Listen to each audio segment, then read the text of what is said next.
নমস্কার দর্শক বন্ধুরা, এসএ নিউজ পশ্চিমবঙ্গ চ্যানেলে আপনাদেরকে স্বাগত। আজকে সারাদিনের সবচেয়ে গুরুত্বপূর্ণ এবং ট্রেন্ডিং খবরগুলো দেখে নেওয়া যাক। নমস্কার দর্শকবৃন্দ, আপনারা দেখছেন এসএ নিউজ ওয়েস্ট বেঙ্গল। খবর নম্বর 1। রাজ্যে ভাষাগত বৈষম্য নিয়ে বিতর্ক ক্রমশ তীব্র আকার নিচ্ছে। মুখ্যমন্ত্রী মমতা বন্দ্যোপাধ্যায় অভিযোগ করেছেন, বাংলা ভাষায় কথা বলার কারণে ভিন রাজ্যের বিভিন্ন স্থানে অভিবাসী শ্রমিকদের হেনস্থা করা হচ্ছে। মুখ্যমন্ত্রীর এই মন্তব্য ঘিরে রাজনৈতিক মহলে তীব্র প্রতিক্রিয়া দেখা দিয়েছে এবং বিরোধী শক্তিরাও এ নিয়ে সরব হয়েছে।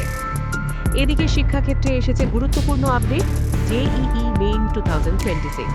ভারতের জাতীয় পরীক্ষাগার এনটিএ জানিয়েছে, পশ্চিমবঙ্গে 23 জানুয়ারি নির্ধারিত জেইই মেইন পরীক্ষা পুনর্নির্ধারণ করা হচ্ছে, কারণ ওই দিন সরস্বতী পূজা ও নেতাজির জন্মদিন হওয়ায় বহু ছাত্রছাত্রী পরীক্ষার তারিখ পরিবর্তনের আবেদন করেছিল।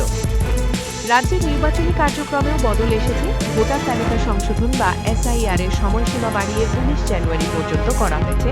যতটা সম্ভব মানুষ তাদের ভোটার তথ্য আপডেট করতে পারবেন, এমনটাই প্রশাসনের লক্ষ্য। এই ছিল আজকের সারাদিনের সবচেয়ে গুরুত্বপূর্ণ ট্রেন্ডিং খবর। সঙ্গে থাকার জন্য ধন্যবাদ।